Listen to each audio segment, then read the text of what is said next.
Hello, everyone. Sorry, I'm running a little bit late. Just do a few last minute things there. But I'm here now. How's everyone doing? I might even put the webcam on, There we go. Oh, oh, that ring light is bright. But yeah, looking good. Right, guys, how are we all doing? Let me just quickly check the stats, see who's here, so I can get a good idea of when it's worth getting into the meat of the subjects today. But it's been a busy week. I have been running or riding, should I say, the podcast circuit. Since the Sam Tripoli show, I've just been getting one interview request after another. And this week alone, I think I've talked to about 5 people. And I have My Family Thinks I'm Crazy podcast on Wednesday next week as well. And I have another one called the Silver Pilled podcast, and we're currently working on trying to figure out a time which works for the time zone difference with those guys as well. That's next week. But this week, yeah, I've talked to quite a few people. I've talked to the people over at Conspiracy Pilled, which was really cool. Nice guys. That should be out in October, mid-October sometime when they're traveling. They're going to release that episode as a pre-recorded one. What else? Who else have I talked to? I talked to Nuclear Medicine Man, small podcast, just started. Really nice guy. And I need to I'm actually forgetting who I've talked to because it's been quite a lot, to be honest. But yeah, I'm just looking at the stream now. Who have we got there? I've got open that up so I can get the analytics up of what's going on. It doesn't want to show me. And if I go to go live, manage streams. There it is. That's much better. Excellent. The chat's now rolling in. Excellent. We've got 25 people with us right now. That's good to see. 25, 17. I don't know. It's not really. It's not accurate. These figures never align with each other, but we're on the up, so that's good. Let's check the chat here. I've got Christopher Clay. Hi, Paul. New subscriber. Love your work and resonate with your story. Was with my blue-pilled family today and brought up your theory. They were quite interested, to be fair. I think it's a good potential red pill. Many people intuitively know clowns to be scary but can't work out why. That's good to know that my theory is catching the attention of those who would otherwise not want to know anything about conspiracy. That's good to know that it's yeah, it's certainly one of those concepts, isn't it, that when you hear it, it does make your ears perk up and go, "What? What did you just say?" And never mind the concept of, to somebody who doesn't know anything, it's like, what the hell's a Nephilim, first of all? What is that? That comes with a branching off into a whole other thing. And to try and explain how clowns have anything at all to do with something they may not even understand exists to begin with is a tough pill to swallow and to explain, I imagine. But if you basically start with clowns, you could probably get them to believing the Nephilim stuff, which is quite interesting, rather than starting with the Nephilim stuff first. So yeah, that's good to know, though. That's good to know. Thanks for sharing that. We got David Colton back. Hi, greetings from Germany. Thanks for being here. I've got Marley here who sent me the URL for Felix Colgrave's recent video, which yeah, I've seen that. It's on loop for an hour. I did watch that. Where it's that hairy wild man running around the roads in that fractal dimension matrix. Yeah, I actually am subscribed to Felix Colgrave. I've watched a lot of his animations, starting initially with the Rat King, which got my attention, but I've watched a lot of his stuff since then. Yeah, that guy's definitely taken a few trips, let's just say, and it's well represented within his artwork. That's for sure. Ride the Liger, thanks for being here. Drunk Wedding Photographer, got my moderator in the chat. That's good to see. Thanks for being here. Christopher Clay, yep. Riley Potts, hello. Joyce Artworks, thanks for being here. I hope the painting's going well. I've recently followed you on Instagram. I did catch a glimpse of some of your recent work, and it's looking really good. So keep that up. Good afternoon from the San Francisco Coast, says Susan Donahue. I hope you're doing well.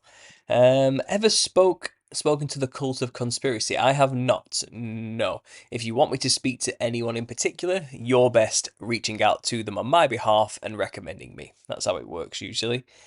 Um, since we might talk about the Hat Man, Mono from Little Nightmares 2 works well at various levels. Interesting. I played Little Nightmares 1. I never played the second one. Um, so I'm not sure what to make of that. But the Hatman stuff, I just want to briefly go over it later and recap what I discussed this week. I think it was last Tuesday with Vicky Joy Anderson. We were talking about how the spirit realm works. And it was more of an off the cuff, just back and forth, trying to just spitball some ideas and some theories and opinions we may have developed through our own research over the years. And we got on to the whole Hatman situation, yeah. Um, and where does he kind of lie in this hierarchy of demons in a way? And we've basically come to the conclusion that we think the Hat Man so far may be a kind of glorified accountant or contract lawyer of some kind for the demonic hierarchy of demons and then their army. You know, he's kind of like the businessman who deals with the all the nitty gritty contract side of soul owning type stuff, you know, when he's the one who comes to collect when the the contract's up and it's time, the payment is due type of thing. He's the guy who kind of orchestrates all of that. Just a theory, just a working theory. You know, we don't have any hard evidence of that. Just from piecing together bizarre testimonies and experiences, and when the Hatman appears to appear, and accounting for my own experience that he appeared after I ate something and was telling me that I basically owed him something over the phone before coming to me. And it comes off the back of Vicky basically explaining that she covenants have to be made in a specific way, especially like spiritual covenants are the same. They're no different than how, like, say, a wedding contract is signed, and it's in three parts. You know, there's the agreement, first of all, the contract, and then there's the consummation of the contract, which is usually, obviously, in marriage context, it's obviously sleeping, having sex. That's what it comes down to. But it could also, in a more spiritual context, either be that, maybe through a dream, but it could also be if you've signed a contract with a demon in the dream world, let's say. It could also be eating food in the dream world, would be the same thing as a consummating a contract. And then celebration comes afterwards to finalize the contract. And I found it interesting that I ate something in my dream before he turned up telling me, okay, it's time to fulfill the contract now. Now you've consummated it. Do you get what I mean? It was a weird timing, and I never had considered that perspective till I had my talk with Vicky. And yeah, it's just I thought it was interesting. So maybe we're onto something here. Maybe we figured out that maybe the Hat Man literally is like a some kind of contract barrister, in some way. He's the guy who comes knocking on the door when people don't pay up on time, or he's the guy, who sits there in his leather armchair at some ivory desk, and he's the one who writes up the contracts and makes sure that they're legally fulfilled, in a spiritual way. It's interesting, and that's obviously leading on to this idea that you're supposed to be born again, and your old self is supposed to die basically, and you become anew, and that's how through death you annul those contracts and release yourself from them, and that's the whole process of being saved. That's why that's involved with all of that in a spiritual context. That was another interesting point. But yeah, the Hat Man is an elusive character because I'm talking about demons here. That's what my work is about, and I'm trying to break down the hierarchy. I'm explaining what they look like. And sure, the majority of the demons in the spirit realm look like jesters or clownish beasts and monsters in some way with similar features. But then there's this recurring character of a gentleman wearing a hat and a trench coat, and he's everywhere as well. And he doesn't fit into that Nephilim category necessarily. He seems to be something outside of the order, but also above the order in a sense, or a controller of the order. So I just thought that was interesting. But yeah, the Hat Man. I'll look into the Little Nightmares 2 reference you've brought up there, but I don't know. There's plenty, hundreds of media references to the Hat Man in any form of media or platform. It's always there somewhere. I think it's interesting as well. Wasn't there a film about a city run by a bunch of vampiric hat men? And it was basically an enclosed system, and everyone's memories were constantly being changed about where they came from. I can't remember what that film was called, but that was about controlling hat people who basically were keeping humanity perpetually in a lie, living a lie. Basically, that was an interesting one. Um, but yeah, let's go through the chat here. Let's see what's going on. So, MK Ryan, great to see you. We've got Jet here. Says God bless. God bless you too. James Edwin, thanks for being here. Good to have you. We've got 48 people in the chat. Brilliant. That's wonderful.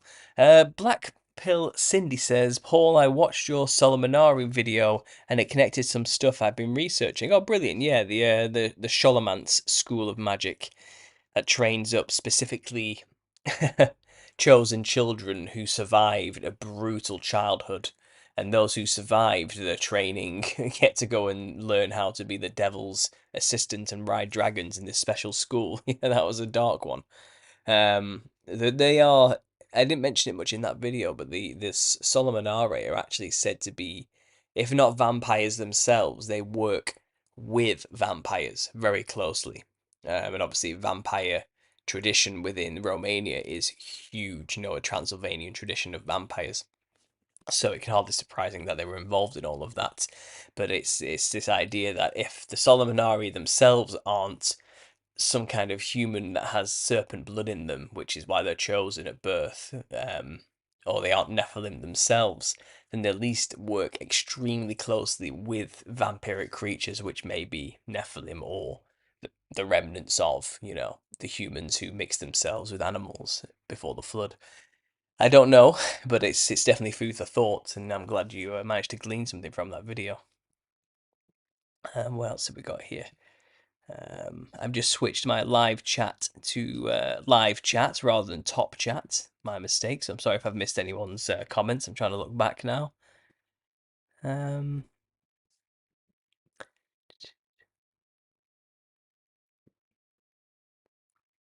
I don't remember whether you have covered a Hungarian wildman ritual, the Busaharas. Look it up. I think I have loosely once mentioned the Busaharas. I'm just checking now. Yeah, they are extremely similar to the cookery tradition as well from Bulgaria. Most of that whole region, to be honest, the whole all have extremely similar dress.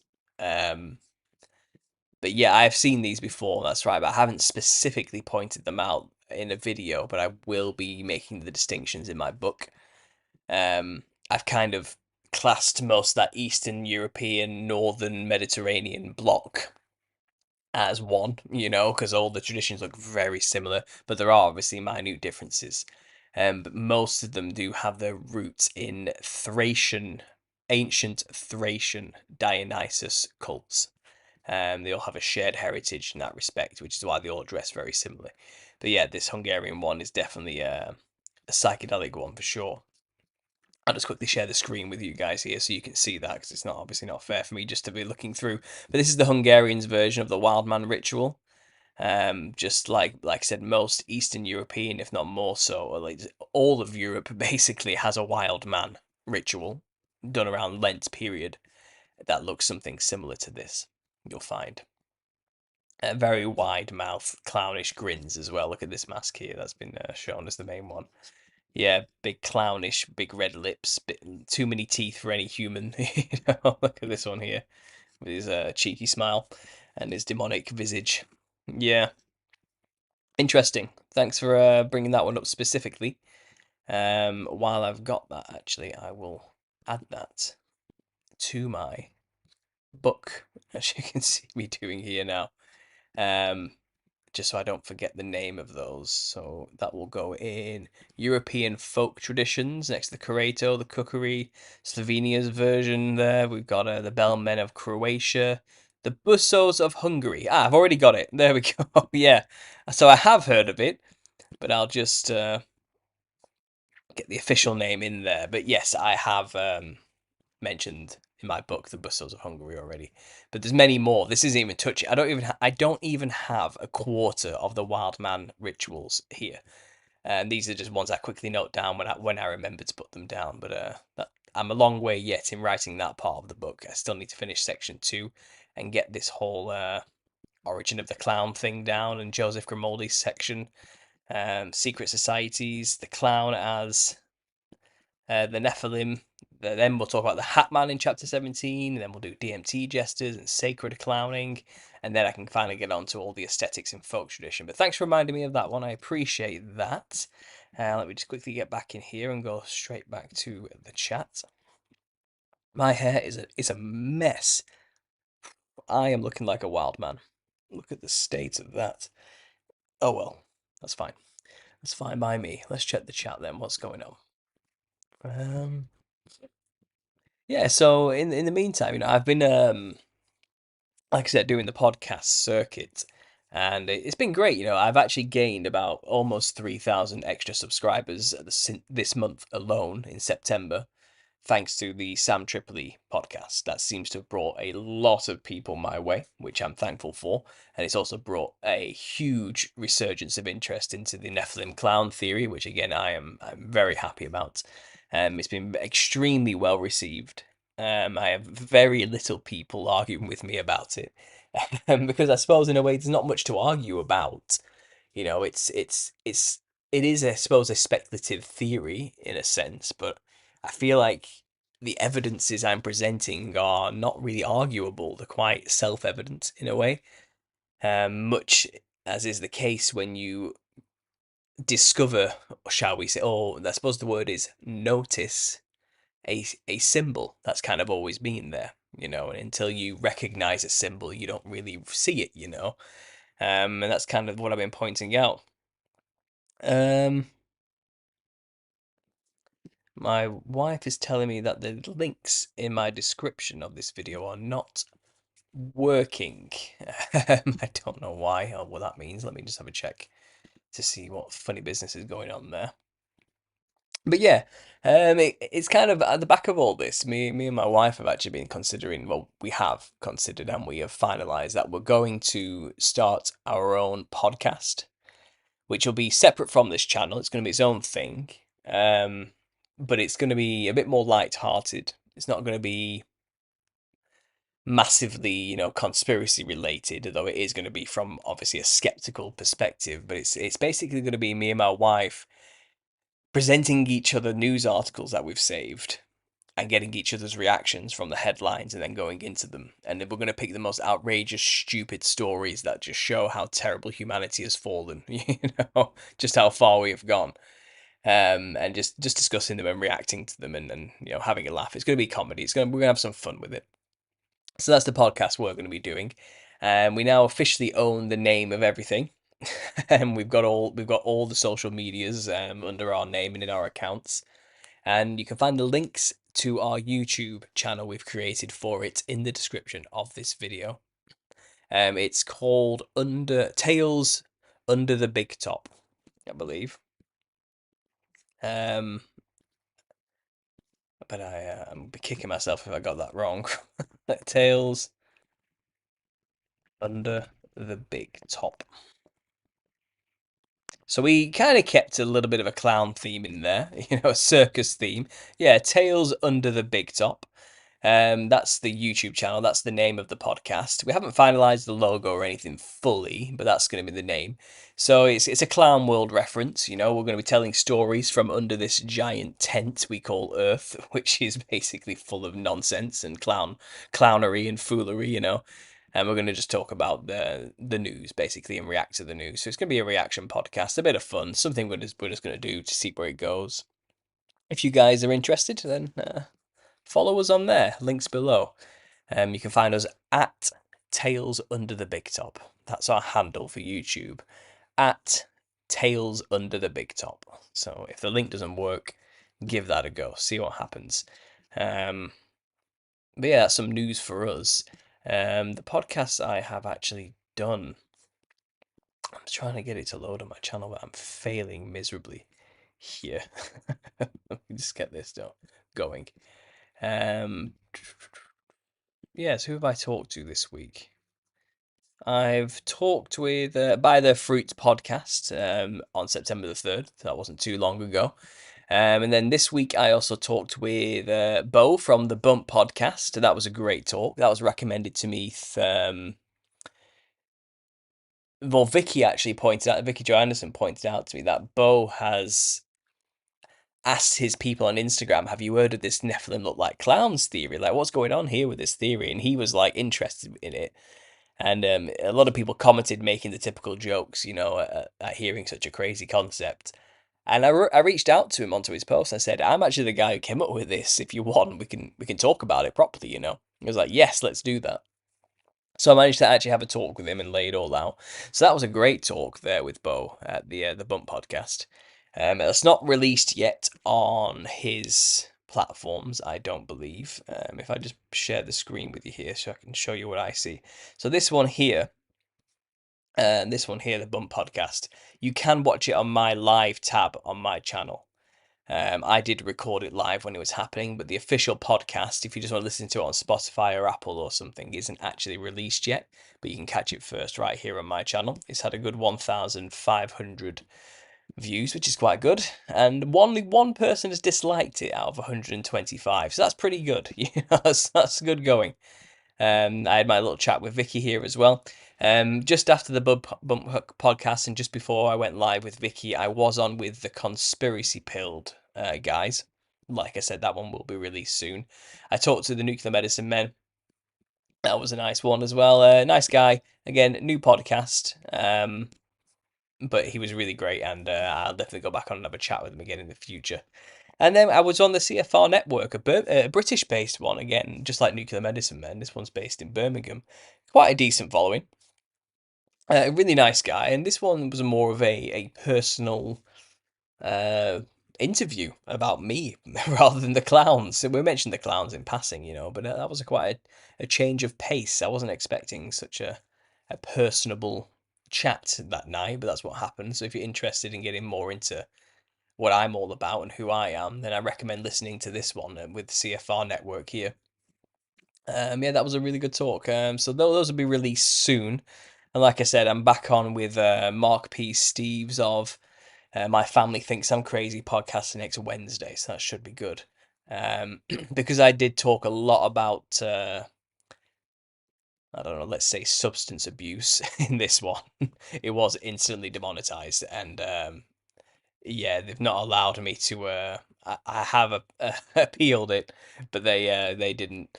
They were having none of it, unfortunately. So that's what happened to that one. But it's okay; it doesn't matter. Yeah, interesting.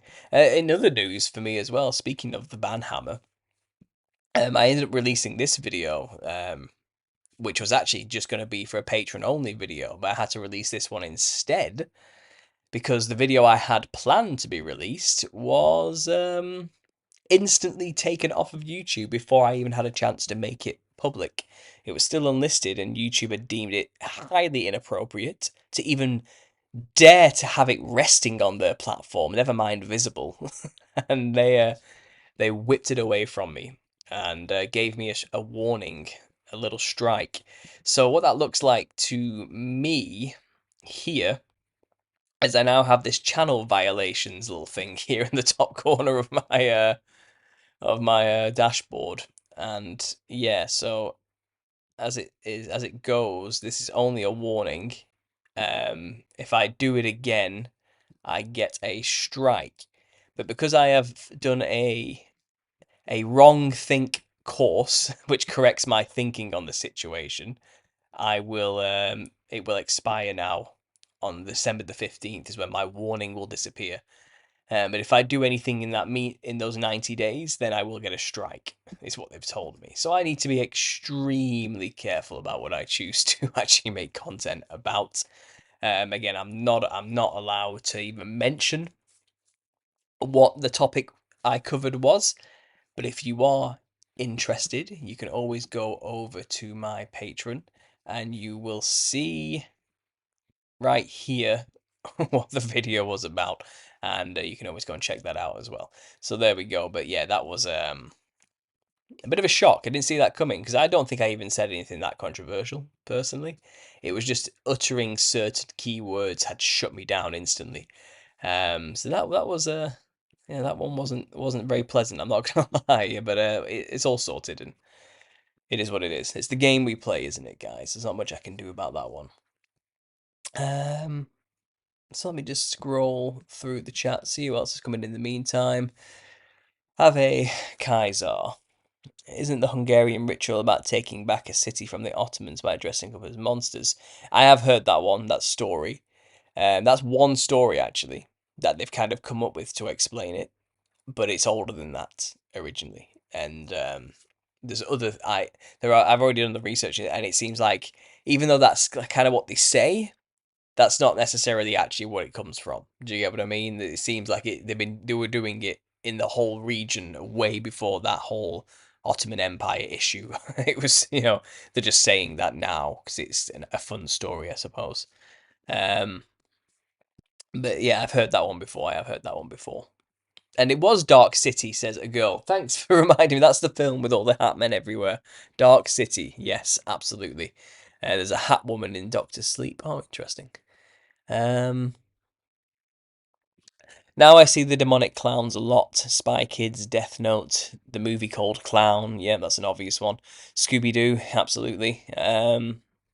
Dark City is the movie. Yeah, yeah. Once you know the theory, you can't unsee it. Unfortunately, you realize, yeah, they're kind of all over the place and always have been all over the place. That's for sure. But it's a symbol, and symbols are meant to be used to represent certain things. That's why I'm under the impression, if you haven't heard me say years before already, but the 2016 clown sightings, because the media picked up on them and put it out there, that tells me they want us to see this, which tells me that the clown was representing something in terms of a symbolic message. And I think in context to what the creepy clown sightings was, it's probably saying, okay, so the Nephilim, or at least their spirits in some way, are manifesting into our reality more now. Or they're going to start manifesting into bleeding into our world more now. The veil may be getting thinner and the Nephilim are going to start peeking through. Or you're going to start seeing more clownish behavior because more people are going to start being possessed by the Nephilim more easily. Something like that. It was a symbol, it was a message to do with the Nephilim suddenly appearing and scaring people. It wasn't about people dressing like clowns, creeping people out. That was the cover story, just to get the symbol out, the message to the masses who are trained in those symbols in secret societies. So, and since that day, since 2016, the world has become a lot more clownish, ridiculous, outrageous, and I think a lot more people are manifesting demonic traits more than ever. I think that veil did get a lot thinner from that day. So maybe that was the message. Um, in Doctor Sleep, there's a gang of shining vampires that feed off human energy. Interesting. Totally off topic. Have you ever thought that Mr. Blobby from Noel's house party is similar to a clown? Mr. Blobby acts the fool like a jester clown. And many friends thought he was creepy. I thought Mr. Blobby was creepy too. His voice is terrifying. Absolutely, it's awful. It's.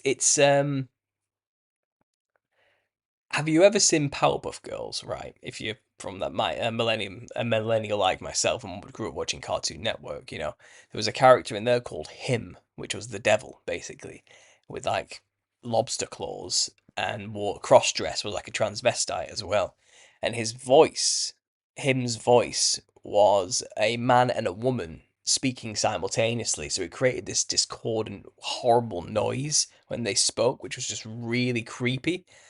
And that's Mr. Blobby's voice, but he speaks gibberish rather than English. But it's the same thing. It's a male and a woman's voice mashed together at the same time, and it creates this demonic noise, this gurgle out of his mouth when it speaks. This ear-splitting awfulness, and again, as an adult, I think it's pretty damn creepy. But as a child, I mean, what impact did that have on me as a child and other children?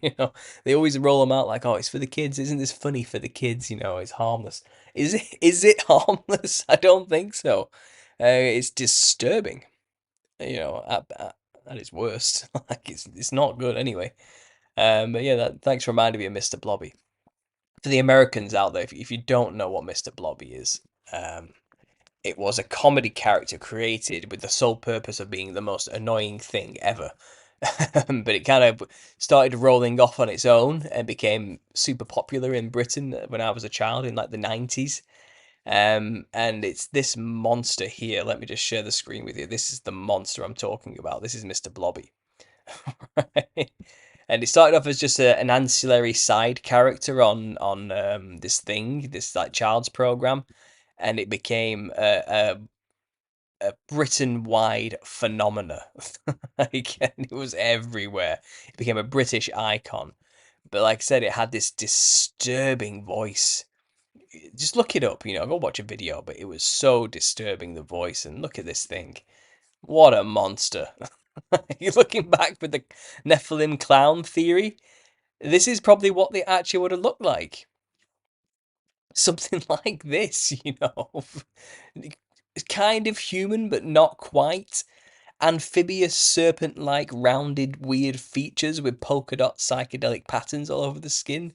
A creepy human red-lipped wide mouth, but with this wide serpentine maw, which is not human at all. A weird deformed rhino-thymoid nose of some kind, this version here. Like it's and these big bulging glowing eyes, the glowing green here. I don't know, it's yeah, creepy. But thanks for bringing up Mr. Blobby. Yeah, that one. If your child, if you're from Britain, I hope your childhood has just got ruined with what I just said. I really do. Yeah, it's about time, eh? Yeah, Mr. Blobby, what a nightmare. What a true look at this one. Look at this perfectly nightmarish visage of it here. Like, yeah, that's enough of that. Um, but yeah, like I said, sensation at the time. A real big deal when it first came on. Is he stood on a checkerboard floor there in that image? Is that what's going on here? The Mr. Blobby memorabilia. Yeah, yeah. Probably a creation of the craft. It seems like it. One of their symbols that they've made again as a joke to all of us. All the children venerating this Nephilim demon creature that we created for them. Ha ha ha ha, isn't it funny? The stupid, unwashed, profane masses not understanding what they're truly doing. The usual, what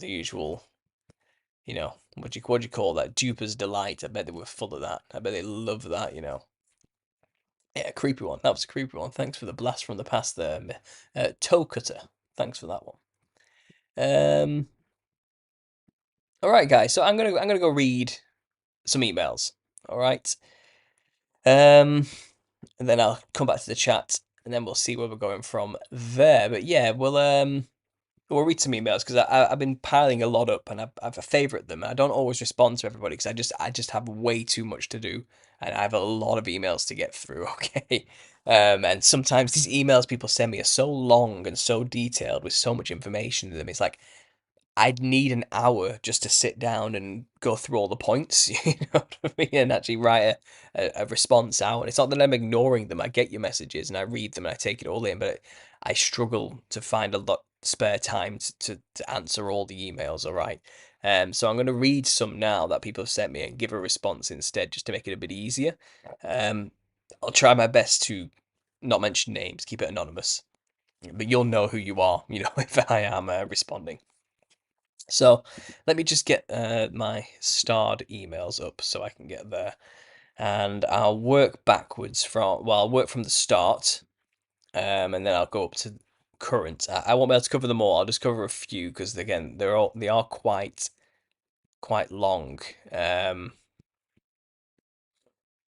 But there was one I do want to bring up, which I'll mention in a minute. But I don't know if I starred that one or if it got buried. But it was an amazing find about the Chemical Brothers and their concerts, and a particular clown that they bring up at their concerts.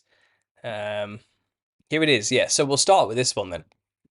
So this individual sent me this message. Okay, I'm gonna have to. Yeah, I won't mention his name, but I will. I'll read it out loud. Um, I'll try and see. I want to keep it on screen for you guys, but I don't want to end up accidentally sharing his name. So I'll just read it instead, okay? And then I'll show you the images that he sent me to back up what he's saying.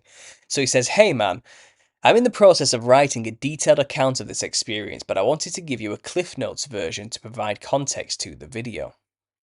In 2007, I seemingly by chance ended up going to a rave called Nocturnal Wonderland that took place in a parking lot at the base of the Los Angeles skyscrapers.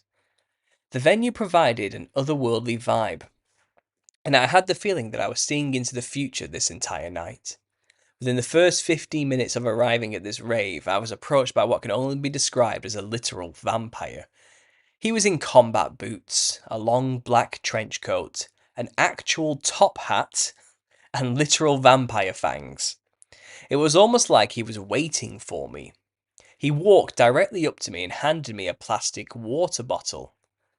I reluctantly took it from him and tried to get away from him as soon as possible.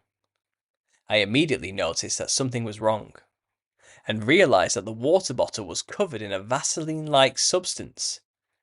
I threw the bottle down, but it was already too late, and I could feel a metallic or almost electric sensation as the LSD absorbed into my skin.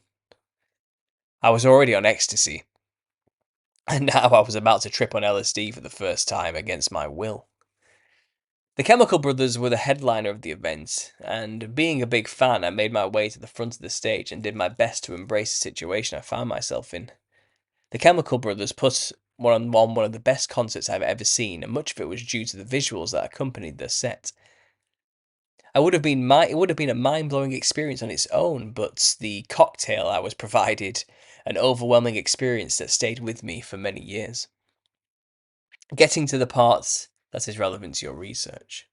About halfway through the set, a gigantic clown came onto the huge display screens and thundered out over the crowd. "You are all my children now." It repeated this several times before the sound splintered into 1,000 fractaled pieces and led into a very intense song. This made a very deep impression on me at the time, and in hindsight, I was really the start of what would become my downward spiral into addiction, depression, anger, isolation, and my entire world being flipped upside down. As I mentioned in my comments, I have only recently been released from this downward spiral, and it was through Jesus Christ. Like you, I went down every rabbit hole: conspiracy, New Age ideology, sacred geometry, and ultimately it led to nothing but misery and despair. After asking Jesus to help me get out of this invisible prison that I found myself in, I had a series of very disturbing and intense dreams. I had sleep paralysis and felt an entity trying to enter my body. One night I woke up and actually saw this entity, and even got a picture of what I saw. The way that I have come to understand it is that Jesus freed me from this entity and tried to come back into my body over the series of 3 nights before leaving for good. Since that point, I have been able to sleep an entire night, though. For the first time in decades, I have been relieved of constant substance cravings. I have been able to keep up with my personal and home hygiene. I've been relieved of my anger and had a sense of peace and calm that I've never known before now. Through the Gnostic teachings and conspiracy content, I researched and dug into all for many years and found myself trying every possible belief system out, just long enough to realize that it did nothing to relieve my emptiness. Jesus was and is the only way. There is so much more to this story, but I don't want to get too long. I will attach the Chemical Brothers clown video and the picture of the Joker-like entity that I saw and photographed.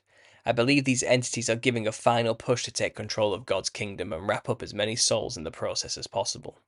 People like you and myself and many others out there, having gone through the nightmare of addiction and essentially possession, I believe that God is arming us with the tools to help others as these spirits afflict more and more people. Having experienced this spirit myself, I feel empathetic to the innumerable souls trapped, possessed, and influenced to do and represent the agenda of the fallen angels. I am an artist myself, and I can look back and see their direct influence on my work and subsequently my influence on others. I am doing my best to let God work through me and to surrender to God's will and plan. I hope to find a way to use my artwork to reach others and hopefully shine a light on the darkness taking over our world. So much more to say, but I will end by saying thank you for your work. It really helped me recognize the enemy and find my way back home. Attached are photos of the clown or Joker like entity. Here is the link to the Chemical Brothers video. Right, so thanks for that email. As you can tell, it was as everyone who's just heard that, it was a deep experience. And, you know, he was given by some kind of Hatman vampire person at a concert extremely powerful, potent narcotics, you know, that ended up sending him down a wild trip at this concert in which a giant floating clown head said, "You are all now my children," you know, and I've just got the video up here now, and I'm going to show you what I see, but I won't be playing the noise or anything. Um, so this is the clown that came up on a giant screen at a concert. Um, You are all now my children, as it's saying there. It seems to be saying it really slow. Look at that monstrous thing. See, you look at it now, you know, from this context of my theory, that doesn't look like a human being, does it? That looks like a monster. Obviously, it is like a human painted itself up like a monster, but if you saw something like that, you would be terrified. If it, especially a giant one. Then it says, "Don't think" at the end. That's wonderful advice, you know. So yeah, Chemical Brothers. Um, Here they are at Glastonbury. Let's see what's going on here. Speed through it. Oh, there it is, and it crops up on a giant screen. Yeah. So these guys are full of it, clearly. let's let's avoid the Chemical Brothers from now on, guys. They're into the clown thing. They know what they're doing. They know what they're representing. That's probably why they're so famous, you know, because they big up the clown. Basically, they big up the Nephilim, and they get given rewards for it. That's how the system works. That's how it's always worked. So yeah, yeah. Thanks for that email. I'm sorry that experience happened to you, but obviously, as you said at the end, it's clearly brought you to Christ through it all. You know, you had to go on your journey like the rest of us and go through all the nonsense first. You know, that leads you to realize it's all for nothing before finding the truth in Jesus Christ, which is wonderful that you got there in the end. And I'm no proud of you. Well done. And I hope to see your artwork in the future saving people and helping many others. I'm sure it will, and I'm sure you'll try your best. But that's good. Good. So thanks for that email. That was a great story. I'll quickly see if there's any reactions to that in the chat while I'm here. Um,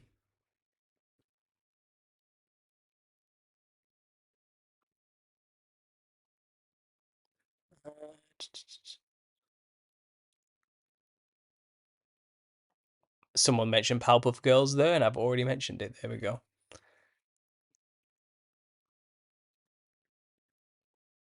My wife is talking about Spy Kids.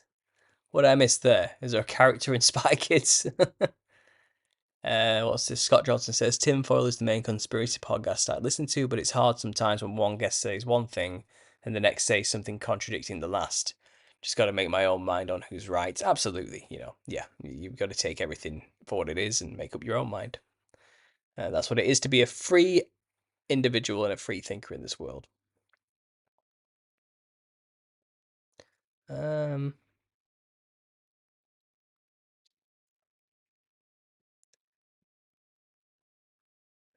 uh, the Foogleys in Spy Kids. Sorry, I'm gonna have to look at this. This has caught my attention. I have to see what they're talking about here. The Foogleys. Oh yeah, look at that hideous monster. That's terrifying. I remember that. Oh, oh no.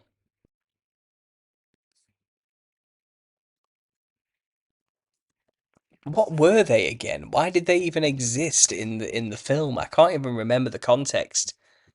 It was so long ago, but This is it, isn't it? They're literally just showing you here the monstrous entities on the other side, aren't they?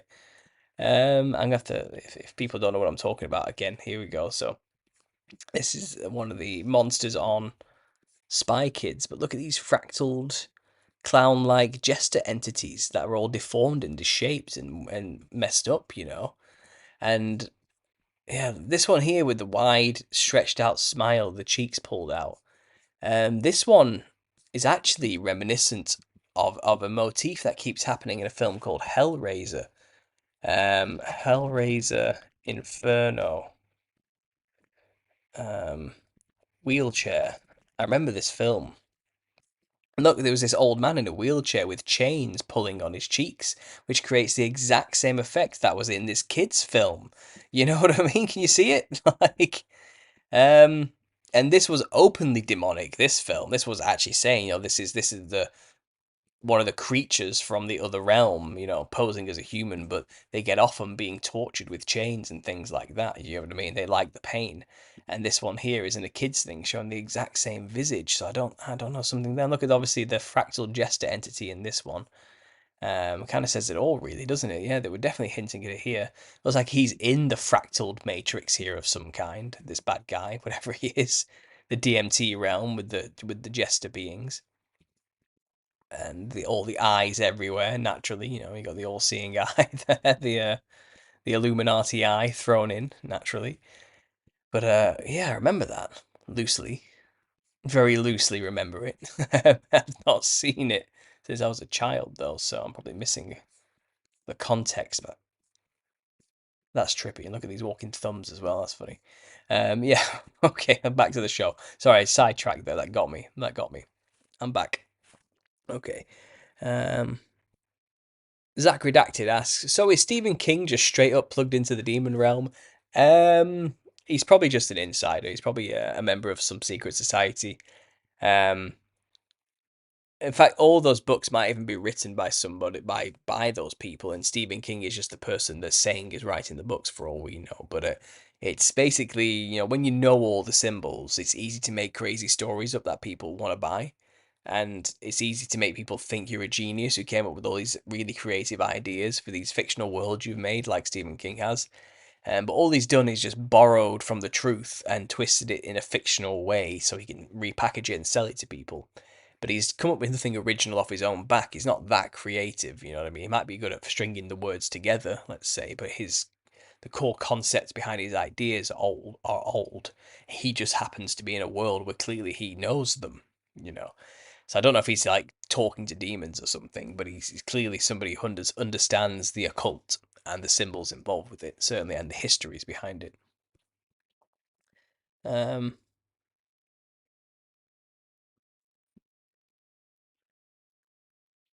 what does the word clown mean anyway? Where does it derive from?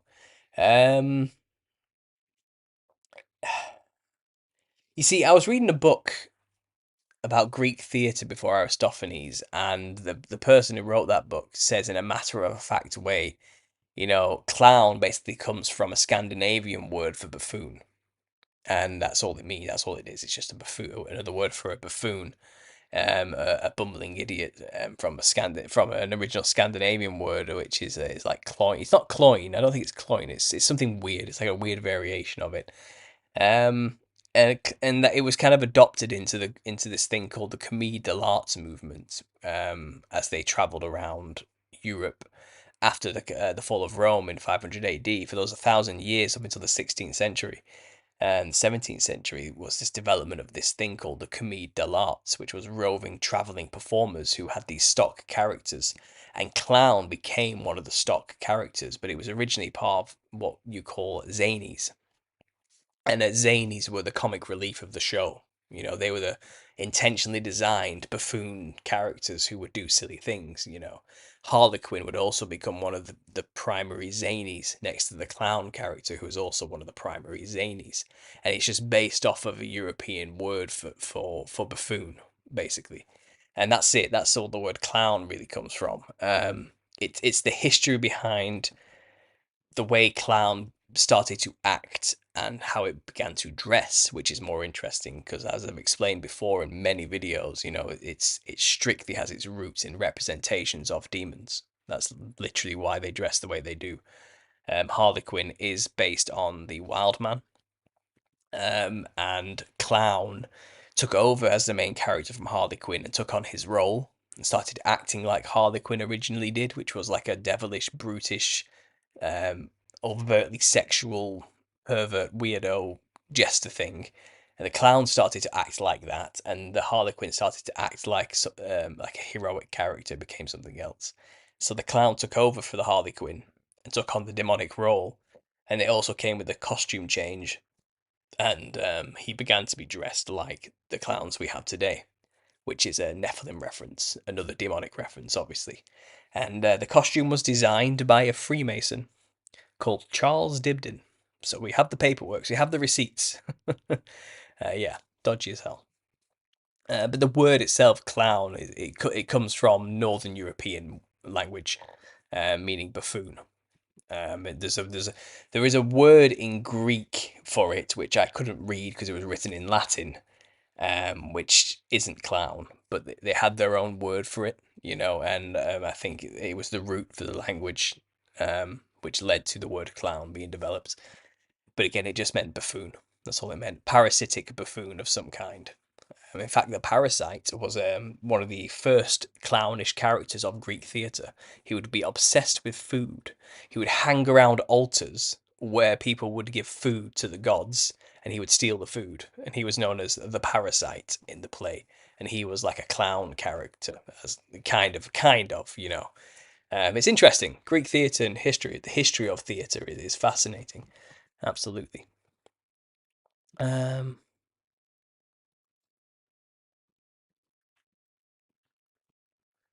Sorry, I'm just trying to catch up with the chat. Yes, the veil is thinning. That's right. Black Veil Cindy, it sure is.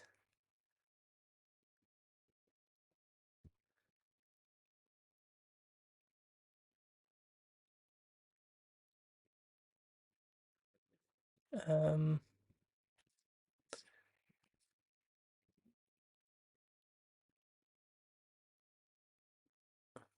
CFR sounded fun. I liked him, says my wife. I liked him too. Yeah, he was a nice guy. He was a really nice guy. I hope to get to talk to him again. Yeah, the CFR talk was really cool. He was really laid back, and open to a lot of things. And just a nice guy to talk to. I did enjoy that one.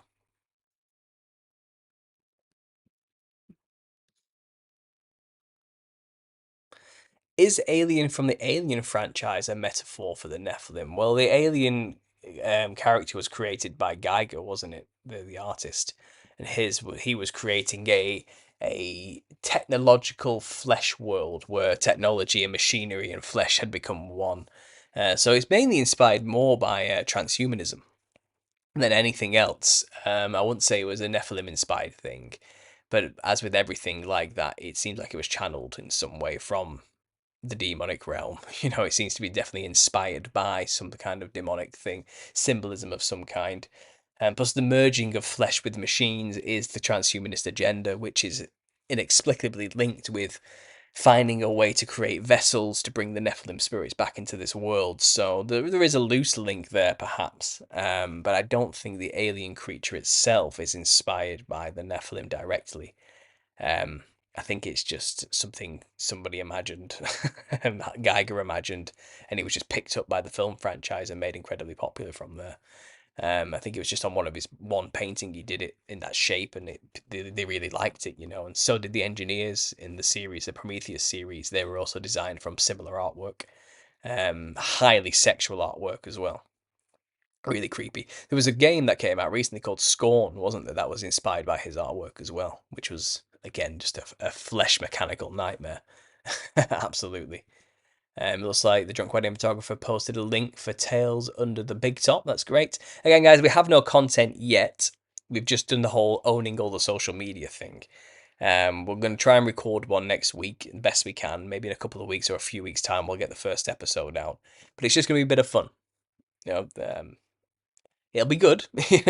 We'll be having a good chat and entertainment. It'll be a bit more light-hearted, but we'll be covering like mainstream news articles and just reacting to the ridiculous nature of some of the things that have kind of been forced on us lately. Or some of it might just be even fun. It might just be a fun article out of nowhere, out of left wing, that isn't necessarily, conspiracy related, but it's definitely still like an eyebrow raising situation. We'll be talking about stuff like that.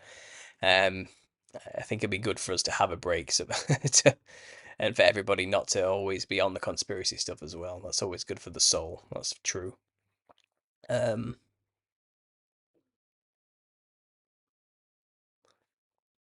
my wife says I loved Mr. Blobby as a kid. I question my sanity about that. So did I, though. This is the thing. Like, I think I remember I had his CDs, but did I love Mr. Blobby as a kid, or did my parents just assume I did and got me loads of stuff related to it? Do you know what I mean? Because looking back, it was a nightmare. It was an absolute nightmare. Yeah. Um, there's a YouTube video explaining how the alien is based on a trickster African demon. Yeah, there is. I actually have that image of what you're talking about. It's who Papa Legba in Vodou religion is also based on. It's the Iwa of Papa Legba is based on an even older Benin religious African religious deity, which is the trickster. Yes, and he's often described as messing with God, basically, and stealing rain and doing all sorts of weird things. You know what I mean? But any figurine that's made of him has a really long skull going all the way back. Yeah, I've seen that. I have seen that. I'll bring it up. I've got the image somewhere here. I can't remember the name of it. But if I just type African trickster god, but I know what you're talking about.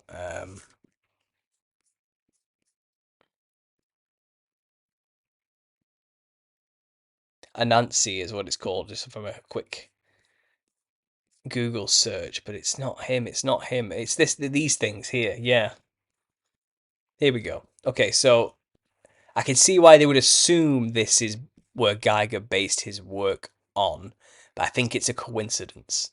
I do. But I think what you're talking about are these, aren't they? And what that person was talking about are these images. Let me just share the screen. So that it's this figurine here. Can you see with the elongated thing going down the back? This is. I can see why they would come up with that. This is where they got the creation from, or the inspiration from. Um, yeah, definitely. I do think this thing probably had an elongated skull, but I don't think its skull was like that. I think that's probably a hat it was wearing of some kind. But I can definitely see where they got the inspiration from for Geiger's alien.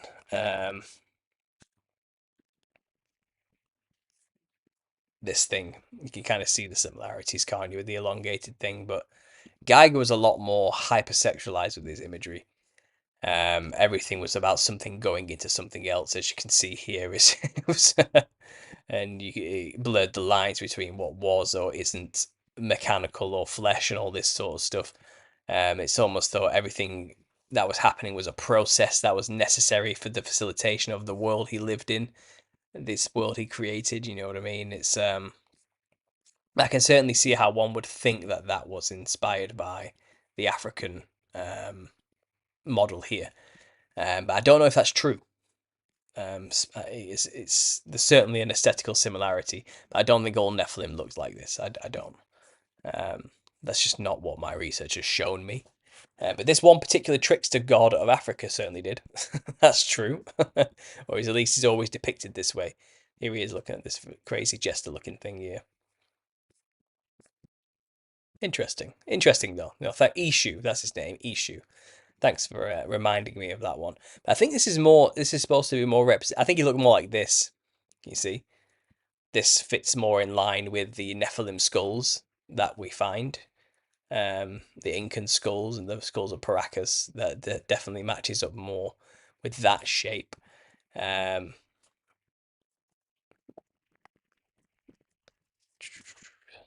my awful spelling there, but that definitely matches up more with this type of thing, doesn't it? Or these here, That middle one looks like cranial deformation, but the one on the left looks like a Nephilim skull.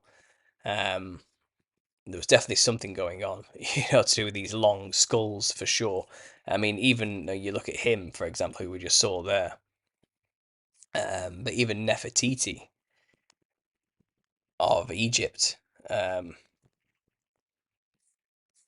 always wore this big, long, conical hat, which seems like it was hiding some kind of long skull of some kind. You know what I mean? And it would only fit on a head that was that long. It would only make sense. And there is another one, another famous Egyptian queen bust. Look at this one with the really white skin and red lips and everything. This representation. This is creepy, isn't it? That's really creepy.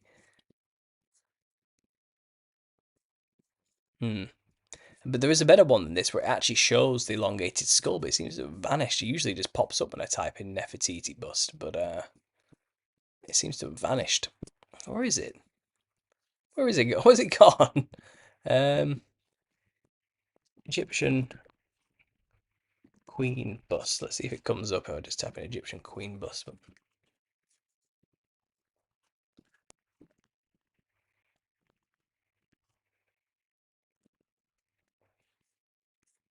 This one here.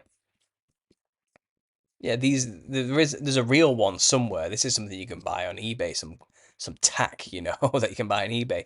But there is a real one that is shaped like that. But why it's not popping up anymore, I have no idea. They're trying to wipe it off the internet or something, but I must have a copy of it somewhere on my actual computer hardware. But yeah, it just seems bizarre that that's gone missing. But yeah, there was definitely something suspect going on with the shapes of people's heads in the Nephilim back in the day. And I think the African god probably did look something. Yeah, let's see these ones here. The daughter of Akhenaten. Um, I think the African god Ishu probably looked more like this. I do believe the pointed ears and the big glowing bug-like eyes makes perfect sense. That's a Nephilim feature too. Certainly. Here's another example. But this highly stylized version where he has this elongated hat, from what I researched, there's supposed to be a face at the end of that, and that's supposed to represent that he can see behind both the past and the future. It's a symbol rather than a literal feature. Like that, the tip of that hat, as we see it, is actually a set of eyes and a mouth. It's another face, and he can see both forward and backwards at the same time. I think that's what it was supposed to actually represent. But yeah, interesting. Certainly interesting. So I'll come back anyway. I went off on a tangent with that one. You got me thinking. Um, yeah, and I'll bring. There you go. I'm back. So what else have we got?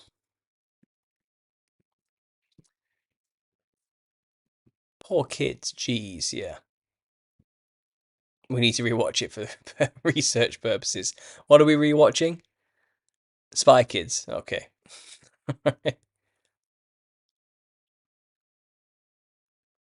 Little Monsters. It's all about going to another realm where monsters live. Oh, interesting.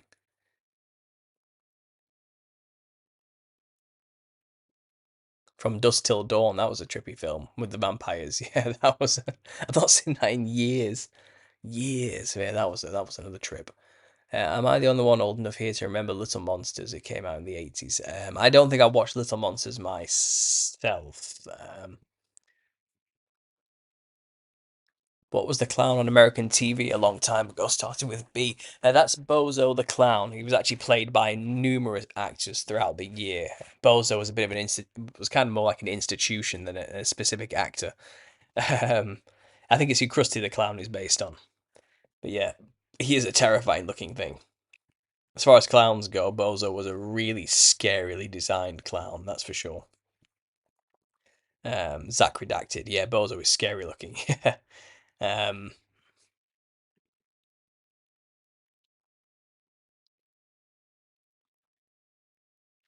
Geiger is a very weird dude. I think it was definitely channeling something evil. Yeah, yeah, I think he was.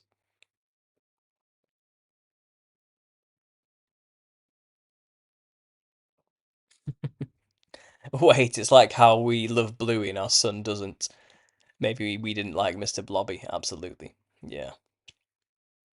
Yeah, just so you know, we like Bluey in this household. The kids show about the dog. It's really good. It's actually shockingly good. The Australians know how to do children's programming. I'll say that. And it got to the point where me and my wife are watching it with our son, but we're kind of making him watch it because we want to see what happens next. It's one of those type of things. I don't think he even likes it. I don't think he even cares. But we care. We care about Bluey, so it's one of those. um, and so far, I've seen nothing weird in it.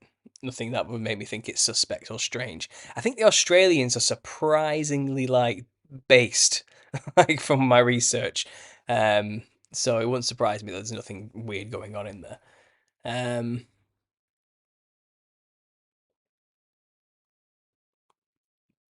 has anyone here ever played Red Dead Redemption 1? In the game, there's a mission called I Know You, where a man in a hat and a dark suit tells the main character his sins.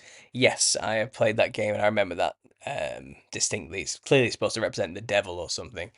I know people try and say it represents God, but no, it seems to represent the devil.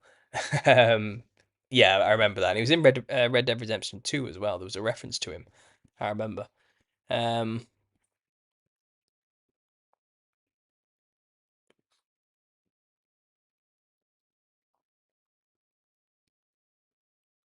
right. Smash that like button for UC. That's right, everyone. Make sure to like this video, please. And make sure to subscribe if you haven't already subscribed to me. Hit that little bell icon as well. That helps boost everything up a little bit more. Share my work. Do all the good stuff. Yeah, I'd appreciate that if you could. How's the what are the stats on this thing? What are the analytics right now? How many people have I got here? Let me just quickly check. To get there, I've got to go through a whole rigmarole of clicking on tabs and managing things. There we are.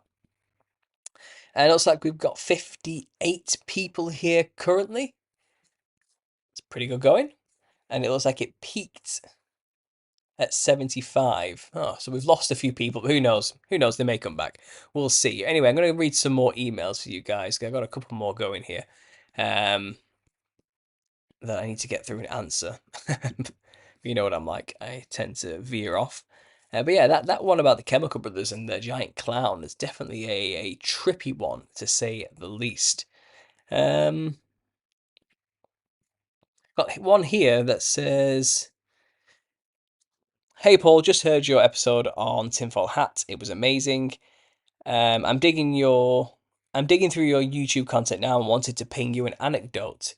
You've likely heard more of this stuff before.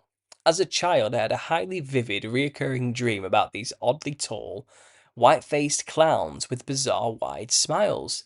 They had sharp teeth, massive eyes, red noses, and generally exaggerated features. They also had red hair. The dreams were bizarre, as they were never the same, but the monsters would always enter the dream in the same way. I could be there in my living room doing nothing of note, but then I would notice the curtains of a nearby window open rapidly, and there would be a clown, laughing and screaming and making faces. It would always paralyze me with fear. I had these dreams from as young as I can remember until around 13, and hearing the descriptions in the podcast and your videos was fascinating. Thank you for your sterling work. Really amazing research. I wish you all the best and can't wait to hear more from you. Keep doing what you're doing." Yeah, so I really respond to this one. I said that was absolutely terrifying. I'm sorry you were plagued so much with these Nephilim spirits. Uh, these monsters feed on fear these days in their disembodied form, so their jump scare tactics in your dream does make sense. Um, and I'm glad my theory has brought some clarity to why I had these specific things. But it's interesting, that these clown entities through dreams, make people jump with fear. You know what I mean? To paralyze them with fear, and I do believe they're feeding off that energy, looshing that energy off them in some way. It does seem to be part of their modus operandi. They can't physically hurt you, but they can definitely make you feel things, and that's powerful manner to them. You know what I mean? So yeah, that was a scary story there.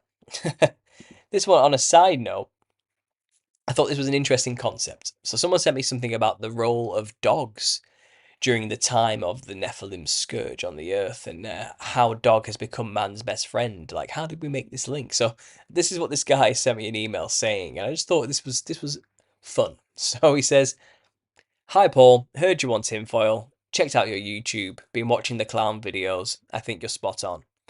I've always contemplated man's relationship with dog. They are beasts, yet we live with them and love them. We appear to have common ground. After listening to your ideas, it was the first time I had a vision for why man and dog have their bond. Maybe they both had a common enemy. Maybe they both found protection in each other and were able to survive and fight off the Nephilim together. They're the only animal we truly do this with. Dog is God backwards. Would appreciate your insight. Thanks for what you're doing and please keep up the great work. So, you know what? Um, that's fascinating. I've never contemplated that concept before, but just I don't know if that's true or not. I can't say if that was the case, but I'd like to imagine in the ancient antediluvian world, when Nephilim were roaming around, like just eating people and cannibalizing the world and destroying everything, and half human, animal, crazy hybrid creatures were all over the place in caves and in rivers and up trees, that we were surviving walking around with our best friend companion next to us, like defending ourselves against them and perhaps even hunting them down, with our companion there, our dog at our side. It's very Last of Us-y, it's very I Am Legend type of stuff, isn't it? But maybe it was something like that. Who knows? But I appreciate that email, so thanks for sending that one. Food for thought for sure. Um, so and I got another story as well sent to me, which is it's a long one, but it's definitely gives some interesting dark insight into people's spiritual experiences with demons, basically. So this one says, "Hi Paul. As I said, it is a story my mum told me. She has mentioned it before through the years, but just told me the full story recently. She said she saw a demon when she was a little girl, that she has seen multiple times since then through her life, probably 6 to 8 times. When she told me the story, I was confused because she referred to it as a demon at some points, and as a human dressed like a clown at another point. When I pinned her on that, she said it was a demon in human form, dressed like a clown, and had very black eyes. She doesn't see any colours. She said it is a black silhouette that's about 6'5", very big and burly in stature, very long fingers and arms, and is dressed like a clown. The visions accompany sleep paralysis, but she said she is fully awake when she sees it. I think a couple of the times she saw it as a child, she was not even in sleep paralysis, and she claims it tried to suffocate her with a pillow. She said her grandmother had to come and pray and read the Bible with her for a while until she could fall back asleep. She described it as a demon in human form, but couldn't really explain what that meant other than it felt very evil. It wears cowboy boots and a cowboy hat, and she can hear it approaching because of the sound of the spurs, which she emphasized quite a bit. But she said it is fully dressed up like a clown otherwise. The spiritual attacks she told me about were very scary, and it always says it's going to kill her and ruin her life. But she's always prays very fervently for God's intervention and protection during these attacks. Once she claimed an angel intervened somehow during her prayers and helped her because it passed by her room and was going to attack my sibling and I. She said she was praying with God's help that night, and even my dad woke up and saw a glowing orb of light that she claimed was an angel in brackets float slowly and go to the window. I think that's the last time she saw it, but she didn't seem confident she wouldn't see it again. I'm just telling you what she told me, and I believe her. She got very emotional when she told the story. It is clear, whatever it is, has truly scared and afflicted her throughout her life. Although she was a very beautiful, outgoing person in her younger years, and is still fun-loving and extroverted, there were definitely indications of something dark spiritually going on with her. She also said I was terrified of clowns from the time I was a baby, and she wondered if it was connected.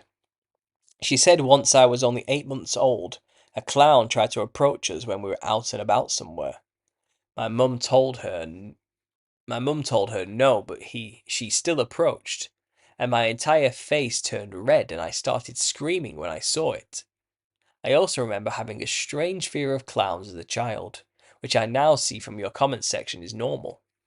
I would not characterize myself as a nervous, fearful child whatsoever, but I remember praying to God to protect me whenever I saw them when I was little.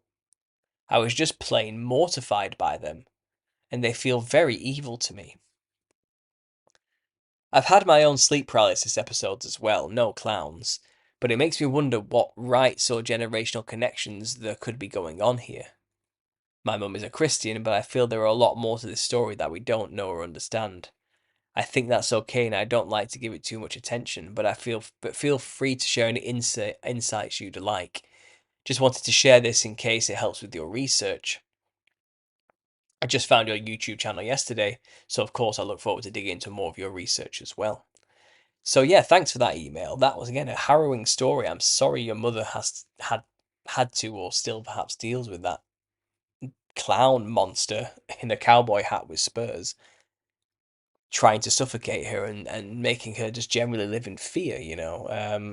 I don't know about generational curses if you're suffering from a fear of clowns because your mother has some kind of beef or continuous issue going on with a particular demon that looks like a clown, but it sounds like she's basically just being plagued by a Nephilim demon, and the clown aesthetic is just obvious from my researcher's perspective. It was always going to be the case, you know.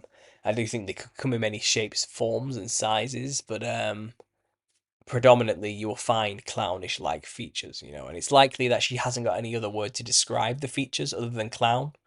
But if you put it next to a clown, you'll realize it's not a clown. You know, it's a very specific monster. Um, but yeah, and I'm sure it does have clown features for sure. So thanks for sharing that one. In terms of insights, you know, I would say if your mother, you know, is fervently praying every time she gets attacked for protection, perhaps she needs to work on finding out how to stop the attacks from happening at all first. She must be keeping some kind of connection to it in some way. The door's still open in a way, and it's all well and good, you know, calling for protection when you get attacked, which is great. Do that, you know, call on Jesus and to get it out. But what you need to try and do is work on building up a barrier so it can't keep coming back, and that's something to do with her faith and her relationship with God and Jesus at the end of the day. You said yourself she's an outgoing person, but something dark spiritually is obviously going on with her. Maybe she is into something that she probably shouldn't be. Maybe she is doing something or dabbling in something that's keeping this connection so strong. Um, just a theory. I don't know though. I don't know your family, you know. So, but maybe that's all I can probably posit for now. If you're hearing this, you know. But thanks for sharing that otherwise terrifying story, which unfortunately proves my point. I wish it didn't, you know, but this just seems to be the way things are. Absolutely. Um, So I do have a few other emails that I was sent, but I am getting slowly pressed for time now, so they are quite long. I'll leave them there. What I want to show you guys is some clowns in the wild that were shared with me on the Telegram group. I thought it'd be a bit of fun just to relay some of that to you. My hair is just getting crazier and crazier, isn't it? Um, but yeah, let me just quickly look at the chats to see if I've missed. That's all popping off. That's all still going on there.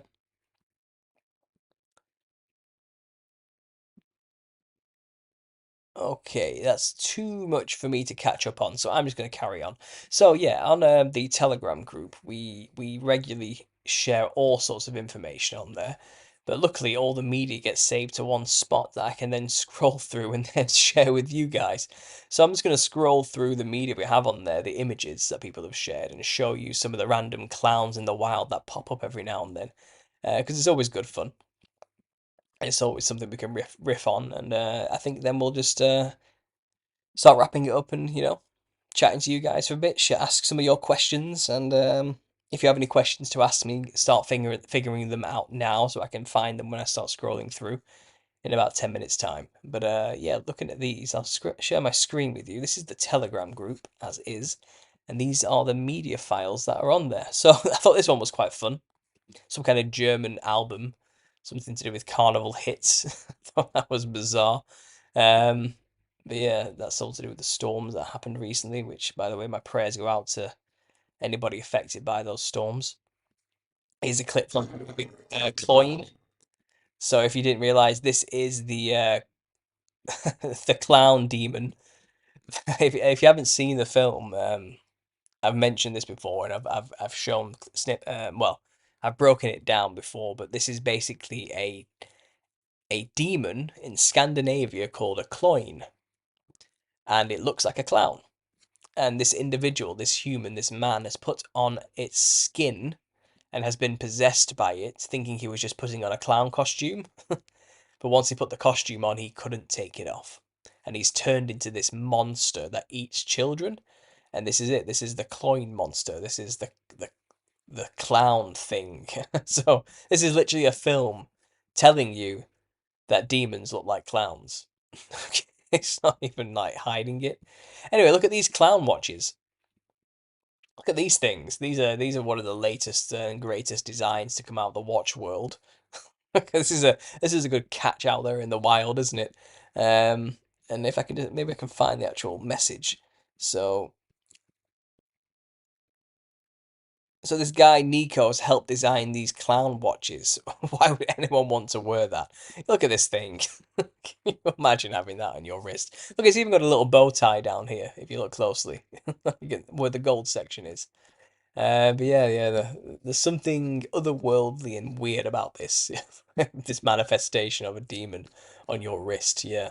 So yeah, clown watches, guys. I thought that was a fun out in the wild catch. Crazy people who put mess up their face with makeup to look more clownish. That's another thing to look out for in the world. Perhaps that was a sign of manifestations in the thinning veil. Of course, we can't forget Oingo Boingo, the most disgusting artist in the world. I can't remember what his name is now. I can't remember. But the guy who made the band Oingo Boingo. Look at this Nephilim giant holding a tiny human with the checkerboard pattern involved as well, and clown likes makeup. Yeah, I think he knew a thing or two. What else have we got here? Oh yeah, this is a recent one that's just come out. Anyone know what this is? Anyone recognize this image? I'm gonna have to be extremely careful about how I describe this one. But this is basically a member of a particular anti-Christian group. If you read down here, it's well, anyway, this particular member was found doing stuff to himself for an hour in a park before the police turned up to stop him. And even then, he just carried on, acted like it was perfectly normal. So this absolutely perverted weirdo likes to dress like this. I don't think there's a yeah, I don't believe in coincidences, let's put it that way. So there's another clown in the wild for you guys, a very recent one in the news. Yeah, yeah, that one's creepy. What else have we got? What else have we got? Let's get scrolling down. We've got some of the this thing happening. I think I might have to make a video about this myself. But yeah, that one's a topic for a whole other time. Let's keep going. What else have we got? More clowns in the wild. Clowns in the wild. Ah, yeah, this bus. This is interesting, but this guy was going around in like the 40s, uh, disseminating LSD to people and psychedelics to people. And this famous bus had a jester on the front. Very fitting, right? That makes perfect sense. If I go to the original post, maybe I can give him more details. Here we go. Um, the bus is called Further that Ken Casey and the Merry Pranksters drove across the country in 1964, high and distributing LSD across the country. Basically, an initiation attached to the front of the bus, leading the way as a jester figurine.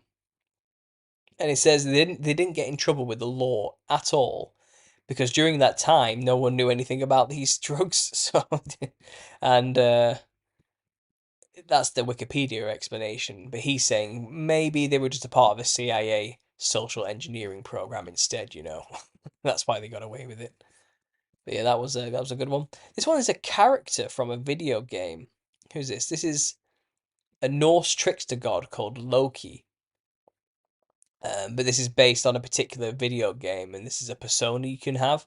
And look how they went with the jester design. They went for black and white fractal patterns.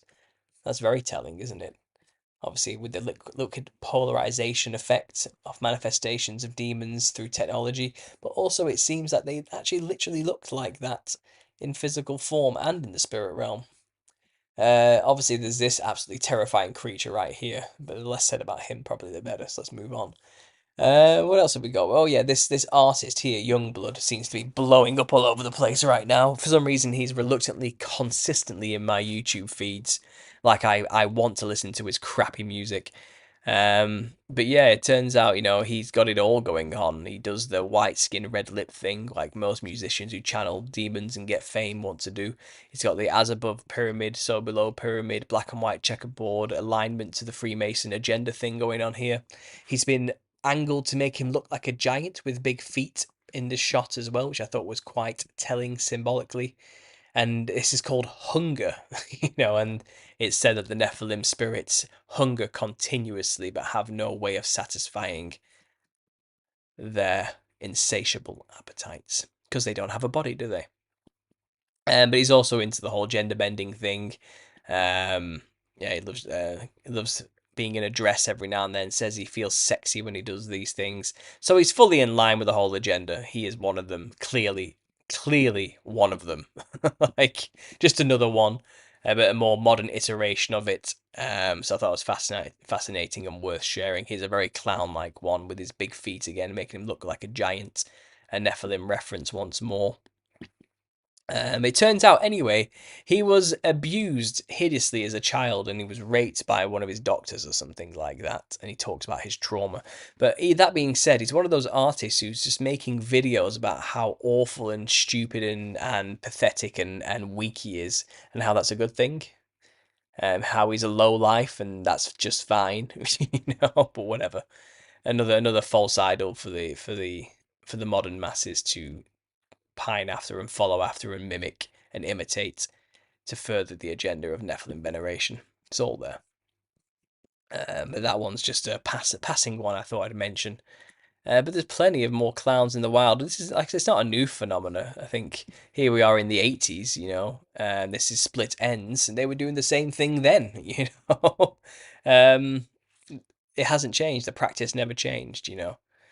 Um, this is always a meme that cracks me up. I see this all the time. Jesus isn't real, lol. Let me into your body. Oh my god, look, it's a machine elf. Yeah, don't trust the DMT jesters. They are not your friends. I have said this many times before. They are not symbols of the collective unconscious. They are real entities with real consciousness. Um, there's one here that showed a German singer who also had the similar style. Yeah, look at this here. So this is a German pop star from the same period of the 80s. I don't know her name. But even, it doesn't matter where you go on the earth or what music culture or scene was prominent in the charts at the time. They all had these characters that did this. And then they were shoved into the spotlight and made famous. But look how clownish this one is. Again, this is going for the Nephilim-esque features. And obviously we got Klaus here. You can't go wrong with is it Klaus Nomi? Is that his name? He's another quintessential version of the same thing. Vivienne Westwood seems to be going that way too, in some way. Doesn't she? She just looks like a vampire. She just looks like a ghoul. Yeah, that's terrifying. I'm going really far back now. What else have we got? What else have we got? Look at this African tribe here. Oh, this was an interesting representation. Yeah. The wild, crazy, bushy red hair, the big serpentine wide mouth, which makes it look like a grin from the front. Psychedelic patterned skin, huge, enormous eyes with high brow ridges. Yeah, this is definitely a Nephilim creature being represented here in some way. And he was trying to speculate, is this why they did this thing? Is this what this is trying to emulate? Some kind of creature that had these wide, long mouths? Is it like a human's way of trying to venerate a standard of power and beauty that they withheld within these beings? Just a speculative idea. We don't actually know, but that was an interesting thought process there. This is the kind of thing we like to discuss in the Telegram group, guys. So get in on it. Look at these masks here from Native American tribes. Very clownish features, certainly. Look at this jester on top of this here, and this little smiling thing right in the middle as well. Looks like the Gorgon in the center of Medusa, doesn't it? And the one in the center of the Mayan calendar as well. Lots of little things in ancient cultures which are always worth noting, but these ones are very telling, I think, of clownish features. And this is a whole video I'm going to make separately for my next Nephilim Look Like Clowns video. I'm going to go into the art world again, and there are these particular artists called Jake and Dinos Chapman, the Chapman brothers, part of the Young British Artists. They were part of that process of basically uglifying art into the modern era and making people think it's cool to just have no talent. But anyway, he did put on this show showing African artwork, which he has defaced or made from scratch and put it in a gallery, but he's clowned it all up. And the irony being that actually, this is probably what they actually did really look like. He's not actually changed it far from the truth, making them look like clowns. I just thought that was funny. But they often depict the clown in most of their artwork.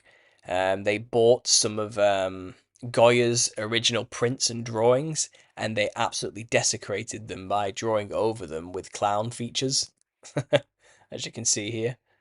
I thought that was very telling of these people, what these people were channeling, their agendas that they're a part of. Taking classical pieces of artwork that depict brutal moments in human history and mocking them by drawing clown pictures over the top. There's something to be said about that. I don't think these guys are that edgy or cool. I think they're idiots. And I also think they were also wrapped up recently in the Balenciaga stuff. So there's that as well. Here's a video game coming out recently. And look, they have giant red-haired, white-skinned monsters in it. Well, that was quite interesting. And this is your guide through the realms. Naturally, it would be Baphomet, wouldn't it? But this is supposed to be your benign guide of some kind, whatever. Yeah, so there's a few clowns in the wild for you guys. There's a few more while I'm at it. Look at these things. Famous artist here. What's this one? This one was an interesting one. It came with an interesting comment attached. Show the message. Yeah, so the guitarist from the band No Effects has an alter ego. And of course, it's a clown. Well, isn't that interesting? It's always a clown. It's always a clown, isn't it? That's what they go for. There's a No Effects album down here. It doesn't seem to want to open the picture, but you can see it there. Checkerboard floor in the background. People have always assumed, a checkerboard floor is just a Mason symbol. It's a symbol for Freemasonry. But why is it a symbol in Freemasonry? I think it's because it's a literal representation of the spirit realm in many ways. I think it's a pattern that appears a lot in the fractal matrix, and it was adopted by Freemasonry to represent that. That's why the floor is made of the checkerboard in a Masonic hall. It's because that's the barrier they walk upon. That's the realm they want to be within. That's the realm they're trying to channel into the physical realm. In terms of an as above, so below principle, they're trying to recreate in their Grand Master lodges the realm that they're trying to commune with, where the entities that they want to work with are. So they've made a mirrored image of the spirit realm in the Grand Master's lodge, which is the checkerboard floor as a base. I find that interesting, symbolically speaking. Now we have this insight, and that's why it's been so linked with the clown, the checkerboard floor. The checkerboard clothing is a common clown outfit for that reason, I believe. But yeah, there's loads of stuff. Join the Telegram, guys, if you haven't already, and maybe you can share with me some of the clowns you found in the wild. I'd always be fascinated to see them. But I'm back now.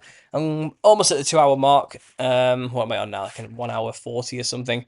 So let's go to the chat. Let's see what people are saying, and let's round this show off, guys. Make sure to like the video if you haven't already, please. Make sure to just share it as well. Um, yeah, check out the Patreon if you haven't already, guys, as well. There's loads of extra content on there now. I've got about 3 months worth of videos on there. So there's loads of extra stuff for you guys. But let me catch up with this chat. People need a conspiracy therapist. Absolutely, yeah. You guys are my therapist. Let's put it that way. A friend went to Noel Edmonds theme park in Devon in the mid-90s. They said they went into a flesh-coloured tunnel with recorded Mr. Blobby screams playing. They were scarred for life. Yeah, I imagine they were. 'Cause that's what it is. Everything he says is like a scream from the depths of hell, isn't it? Like, that's how he sounds. And what parents were thinking letting children hear that, I have no idea. It would be interesting who came up with Mr. Blobby. Yeah, certainly. Um, this sounds like a scene from Blade. I don't know what you're referencing there, but okay. I remember that film though. Good night, that is terrifying. Oh hell no. Super creepy. Aphex Twins 2. Oh, so we were talking about the email from about the Chemical Brothers, were we? Yeah.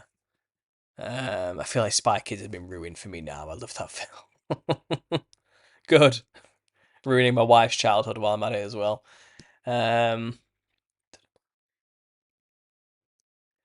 so talk about little monsters there. Chorophobia is the fear of clowns. Not sure if I spelt that right. Yes, you didn't spell it right, but it sounds the same when you say it. Chorophobia is the fear of clowns. One of the one of the most common fears in the world. They say it's because people don't have a distinct, like an instinctual fear of something that masks its emotions with face paint or masks in general, and it stems from a fear of not being able to read somebody's emotions, which is kind of something we supposedly have evolved to require to build trust with one another. If somebody has a giant smile painted on their face permanently, you don't truly know what they actually think or feel at any given moment, so you can't read them or trust them. And they say that's where the fear comes from. I ain't buying it. I think it's an instinctual, deeply rooted fear because we once had to contend with something that was eating us that looked like that. And that kind of scarring doesn't disappear off the DNA of humanity. Unfortunately, that kind of generational fear passes down, I think. Yeah, certainly. I call them witnessing acolytes. Okay. But we're talking about Bozo the Clown. I think I'm catching up roughly here. We're talking about Bluey. Yep. Okay. Uh, we've hit the end of Bluey so many times, and we've just restarted Bluey today. Actually, again, yeah. They need to get another season out already. I liked Bozo, says Pat. I remember you, Pat. I remember you saying that last time. I think I called you a weirdo then. I'm calling you a weirdo now. Um, Real Monsters. You know what? Real Monsters. Now you're saying it. I think I did watch Real Monsters as a kid. Let me just get an image up of Real Monsters. Oh, wow. I remember this. I used to watch this too. I used to watch Real Monsters. Yeah. I'm sharing this with you now. Look at this. Look at these guys. Remember this one? The black and white fractal pattern big red lip thing. Yeah. Creepy. So creepy. The big wide smiles. This reminds me of like a Ren and Stimpy style animation as well, or it's kind of like a Fat Dog Mendoza style, if anyone remembers that. Uh, yeah, it's like the same era of animation, or it's maybe like a Courage the Cowardly Dog type thing. Which, by the way, Courage the Cowardly Dog. That was a creepy, nightmarish cartoon as well. If you actually watch it, but the old man would always put this mask on to scare him, which I thought was quite interesting. Yeah, that was a creepy cartoon too. But yeah, I remember Real Monsters. I do. I genuinely I did watch that. I caught the end of it. Um, Creepy stuff. Creepy stuff. Right, let's go back to the chat. Let's see what's going on. Yeah, threw me off there. Um, Red Dead Redemption comment. So I'm catching up now. Here we are. Bluey is actually why we decided to start the podcast, says my wife, if you remember, because that woman was going crazy about people or dogs. Yeah, so there was this article that came out, and there was a woman going crazy over Bluey, saying that there's not enough diverse, multicultural dogs of colour in Bluey, or mixed breed relationships or something like that. I'm laughing now because that's my reaction at the time to hearing it, because it's kind of just such a ridiculous. The dogs, you know what I mean? Dogs of color. What the hell does that mean? Like, that doesn't mean anything. Every breed of dog is a different from one another. You know what I mean? There aren't. You don't have races of dogs. So it's just the multicolored collective just being perpetually offended about everything, to the point where we just can't even have a child's cartoon about dogs. This is what the podcast will be about. Reading articles like that and reacting to articles like that. And I might be able to say more things in the podcast that I wouldn't be able to actually say here on this show as well. So I'm quite looking forward to that. But yeah, that was one that got us going. That article inspired us because our reactions to it, we were listening to ourselves and we were like, you know what, we should just start a podcast and talk about these type of things. So that's what we're going to be doing. So yeah, links down below. Subscribe now so you'll be in the loop when one video finally comes out of us ranting to each other. Uh, sorry, what else have we got? It the Clown, yep. Richard Salazar, absolutely. Stephen King's It from the book. Um, It's certainly a quintessential Nephilim analogue, but highly fictionalized for the purpose of Stephen King's lore. But it's based off the truth, definitely. People don't talk about the end of that book, but it basically involved the children performing some kind of sex ritual. And people don't mention that part about the story of it, but that it was disturbing, absolutely disturbing. Um, Mr. Rogers' Neighborhood, Captain Kangaroo, Davy and Goliath, old school Sesame Street. So that's your childhood right there, is it? We're talking about old cartoons. Just recently found your channel, says Blind Spot. So far, so good. Keep up the good work. I will try. Thank you. Thanks for joining. Um, Dogs will alert you to the presence of evil spirits in your home. They say things we can't. Absolutely, yeah. I do love dogs. Definitely. The dog theory could unironically be true since dogs were originally domesticated to protect the village and hunt other animals. Well, this is what I mean. Yeah, maybe there is something about the mankind's, man's best friend. Maybe this goes way deeper than we thought it did. Babies and children too are closer to the spirit world and can see ghosts and spirits. That's why there's this concerted effort to bring harm to them in every way possible, including, yeah, maybe. Um, maybe my child is just tripping balls constantly and seeing ghosts everywhere and Nephilim spirits everywhere. I have no idea. About clowns in dreams. Have you ever talked about or looked into the Night game by Sega? I have not, no, but I will look into that now you've mentioned it.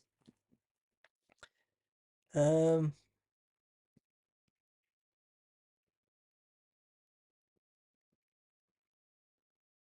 any thoughts on John Wayne Gacy, Killer Clown, probably put up to it by Freemasons or Satanists? Just a heavily demonized, demon possessed individual who was a member of Freemasonry. Um, claimed himself to be God as well, was unrepentant and unremorseful to his very end when he died of the death penalty. Um, Denied that he did anything wrong up until the end as well. I think it's just a prime example of dressing like a clown is no laughing matter. I think it's just either he was possessed by demons, so dressed like a clown, or he dressed like a clown so much and got so indoctrinated into the Freemasonry ideology that he ended up being possessed by Nephilim spirits. I don't know which way around that was. I don't actually know that much about him in detail. I will be looking at that for the last section of my book, all the mainstream popular stuff and clown killers. There's actually a lot more people out there than you think who display clown features, and those people who have committed the most heinous of murderous acts. It seems to be really common that they would clown themselves up in some way, which is really disturbing. There's quite a few people out there actually. There's a few infamous ones which I'll talk about maybe in a later video. Um, that's all I can really say about it for now. I'll say that. Um, Gacy was probably a jester. He was probably one of the Royal Order, member of the Royal Order of the Jesters. Yeah, I do think the members of the Royal Order of the Jesters are the worst people. They are like the worst human beings on the earth, and that's why they get to be in that group. You know, the ones that will not only allow themselves to be openly possessed and used by demons, but will also do the most horrible, heinous things to please demons. No questions asked, no problem. They'll gladly do it, you know. That's why they get to be in the highest order, you know. It's all for the pleasure of them, not us, not humans, you know. But these particular humans also take extreme pleasure in doing the most gruesome possible things, and they're more than happy to let a demon feed off that and experience that through them too. They're happy to do it, you know. Um, those are the type of people who get to be in the Royal Order of the Jesters, I believe. It's messed up. Um, Baby screaming when around a clown is really good evidence for his theory. Yeah, absolutely. Gacy was MK Ultra used as a patsy for the elites to do what they did to those boys. I'm not saying Gacy didn't do it too, but it's not the full story. Yeah, there's probably way more nuance to the whole event that I don't know about yet. I was gonna binge a bunch of research on him particularly, closer to the time where I needed to write about it in the book. But it's not something I'm again. I'm not somebody who has ever grown up caring about clowns. I'm really not. You know, I'm not a clown enthusiast in any way, shape, or form. I haven't followed the history of clown killers or anything like that before. You know, it's all quite new to me actually, relatively speaking, in terms of time of my life. You know, so I do have a lot of stuff to still learn. Um, which is why I wouldn't want to say too much about Gacy now. I bet I'll discover a lot more eventually. But I have just inadvertently become the person who talks about this topic because I discovered it, you know, and the connections just keep coming. But it wasn't like I planned to be some kind of authority on clowns. That wasn't my. I didn't dream of this. You know? It's where I've ended up. I'm enjoying it though. Don't get me wrong. I am enjoying it. Slappy from Goosebumps.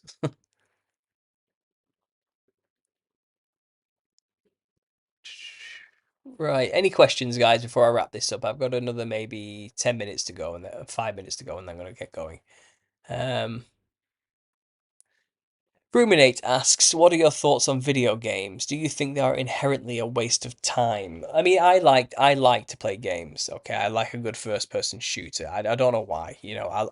I particularly enjoyed playing Battlefield 1 for a large chunk of my time. But for the past 2 years, I just haven't played really since my son was born. Since starting the channel back up and building my own business, um, I just don't have time for that anymore. Um, I find now I have this channel. This is where I focus my fun. This is where my free time goes. Which I would have previously put into when I had nothing. When all I did was work. and that's it. And I wasn't allowed to have a YouTube channel because of work. I directed that time to unwind, which I'm doing with you guys right now, having fun, into I would just sit there and play a video game for 2 hours. I would do that instead because I had nothing else. you know. So inherently, yes, I'd say they were a waste of time. I don't think they're inherently evil, though most video games that come out now definitely forward the agenda just as much as every other movie or song or any other piece of artwork. I used to enjoy playing them just to try and look for that, to be honest, and see what was out there. I always considered making videos about it. Plenty of games I played in the past I could write books about in terms of symbolism. Now I think about it. But that's not where my research and focus leads me now. Um, I get the appeal, but I do think, unfortunately, with stuff like that, especially very interactive things like video games, the room for addiction and therefore the consequence of wasting your life is very strong. So there is a danger in that, because obviously games are designed to release dopamine and do all the right things to keep you playing. So you should be careful. I definitely say that. They have reward systems built into the games that do rewire your brain. Um, and while doing that and keeping you focused on a menial task in the game, they're probably also pumping you full of propaganda at the same time. So I would stay away. But it is impressive to see what they can do with technology these days. I'm not going to lie. The graphics advancements over the past decade have just been immaculate, and awe-inspiring to witness. Um, and I think games, unfortunately, though, have gone downhill a lot since when I first started. I was very much a narrative-driven person with my video games. Um, but nowadays, I think everything's just kind of gone downhill. It's all pay to play, isn't it? And it's just become about online instead. And I suppose I've kind of gone away from it because of that as well. Um, but no, I don't know. I don't know. I mean, I don't want to put anyone down for enjoying something, But just be careful with video games. Don't be deceived. Keep your eyes open. There are plenty of indie developers out there making wonderful things that the claws of the industry haven't got into them yet.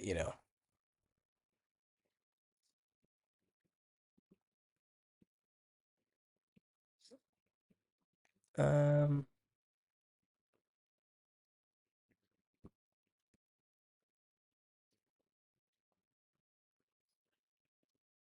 I saw a Jester-like image once when I was a very young child.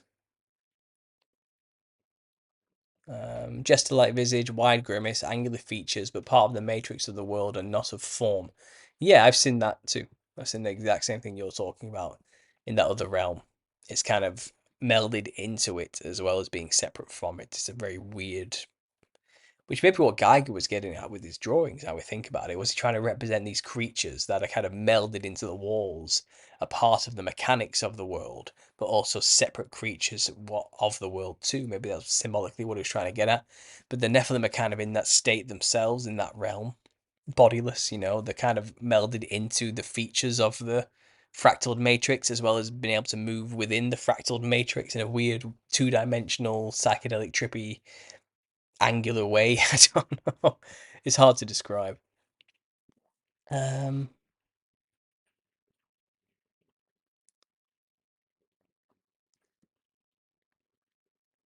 but I'm sorry you saw that, Christopher Clay. That sounds like a horrifying experience. I can see that different aspects of the movie. We were talking about Monsters Inc. there being basically the same movie as The Matrix in some ways. Yeah, retelling the same story over and over again. Absolutely. And you find a lot of it is Gnostic media, though, trying to spin the world as an evil prison planet trap where we are just cattle to feed demons, where they feed off our energy and fear. The Matrix did the same thing. The whole world is just an illusion created by evil machines in order to use us as batteries. It's the Gnostic, the demiurge created the earth to keep us trapped in these flesh prisons, so the Archons can feed off our energy or something. It's the same story. It's the Gnostic inversion of the truth that God created us in His image, um, as to be rulers and kings over the earth that He created for us. Um, and he loves us and has a plan and wants us to live our best life here. But of course, we have enemies here now who are going against that agenda. So he sent our son to save us from this situation, and there will be a new Earth and a new reset system once all this is played out and come to fruition. Basically, I think that's basically the Christian story sort of summed up there in a few probably easily misinterpretable words. And I'm pretty sure a lot of people are going to start saying stuff to me now that makes me out to be some kind of paid agent shill trying to spread lies or something. But I promise you, I am not any of those things. That's exactly what a page agent shill would say. I hear some of you out there saying. um, Oingo Boingo, yeah, what a mess. Danny Elfman, that's the guy. Yeah, what a nightmare. He's involved with so much dodgy stuff. It's unbelievable. When I looked into him, I couldn't. Yeah, young blood just oozes talent.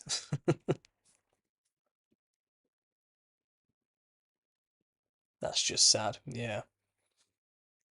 Um, I can't believe how consistent it is. It's pretty consistent, isn't it? Yeah.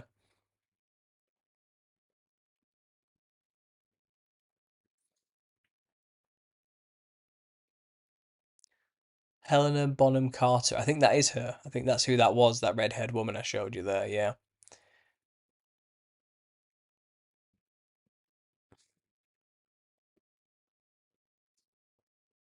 Stupid as good to see it. Light looks reptilian. The mask. Interesting.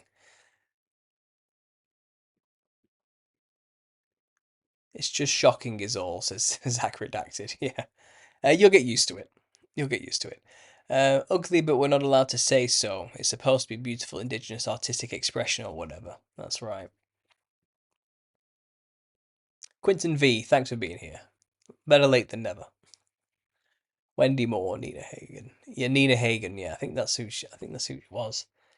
Um, but you find there's probably people like that in every country who had their own idols who dressed the same way during that time period. Especially the 80s was a wild time. So inspiring and uplifting. Interesting how talented musicians to get ahead go to the clown route, get fame, but quickly become talentless hacks. Yeah, it is one of those, isn't it? That's the catch-22 of making the deal with the devil, isn't it? You know, you're what you get will be fleeting, but the cost will be dear. It's that type of thing.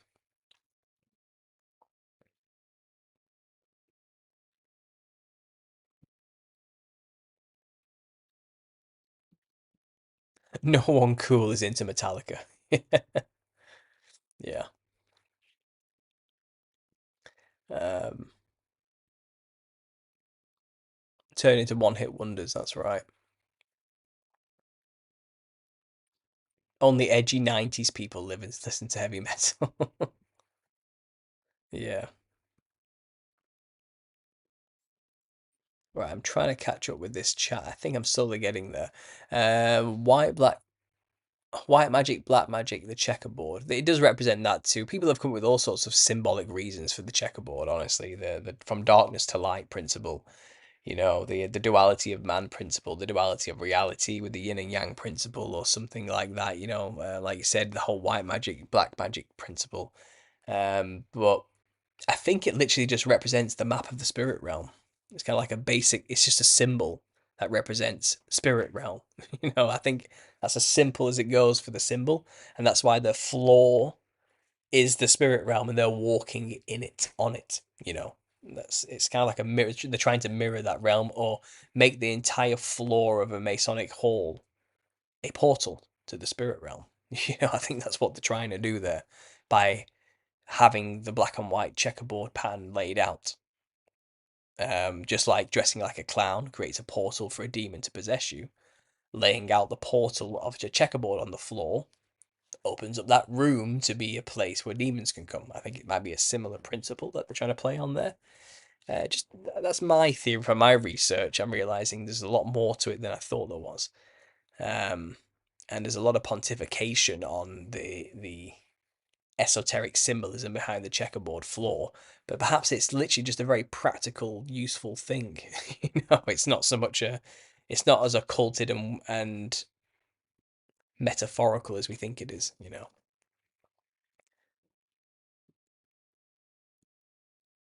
the monster holding its own eyes. Yep, just like the monster from Pan's Labyrinth, who had his eyes in his palm of his hands. I remember that one as well.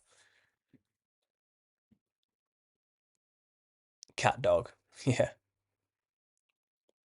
Dexter's Lab. Yeah, that was a good one too. Nothing Masonic going on at Cartoon Network. Yeah, the Cartoon Network logo is literally the checkerboard floor as well. And I think it's interesting that cartoons, you know, I think the spirits in that realm, because they aren't embodied anymore, are actually one less dimension than us in a sense. So they are two-dimensional from our three-dimensional perspective. Um, I know it's more complicated than that because we're actually fourth dimensional beings that can only perceive the third dimension. So they would be third dimensional beings that can only be perceived in two dimensions. Do you get what I mean? I know that's the real science, but you know what I'm saying? They're 2D drawings like cartoons now. You know, they don't have bodies. They can only really go in certain directions. They're limited in their form because they are not embodied like we are. Um, so I think cartoons would be a perfect channel for them in a way. Something to bear in mind.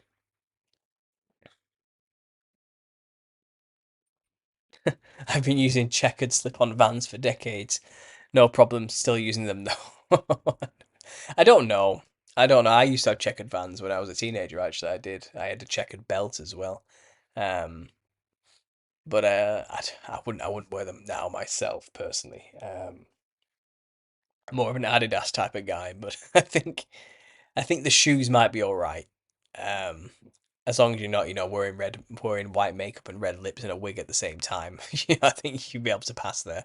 So I wouldn't worry too much about it. Um, humble stranger, burn them. I'm still baffled by that article. I can't even comprehend the stupidity. Plus, we do not insult Bluey in this house. No, exactly, I know.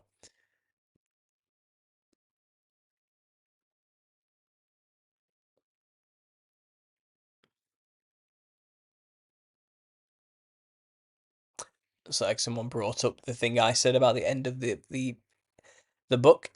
Yeah, no one ever talks about that, do they, Trevor? But I do. I remember. I remember reading that book actually, and it came to it. I'm like, what? What is this? I remember, and I read it when I was young, and I didn't know anything about anything, and I was like reading it, like, what is happening? um, the most bizarre coming of age ritual I've ever read about. No orcs put in the vans, though, right? Gacy was heavily tied to the Democratic Party in Chicago. Interesting.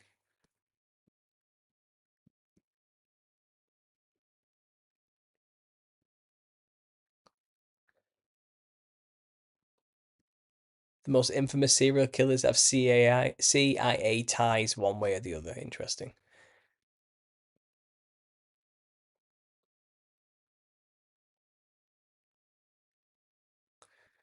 This might sound crazy, but there could be a link to the subject and the whole uh, blank thing that's going on lately. I've noticed some pretty demonic attitudes coming from some of them.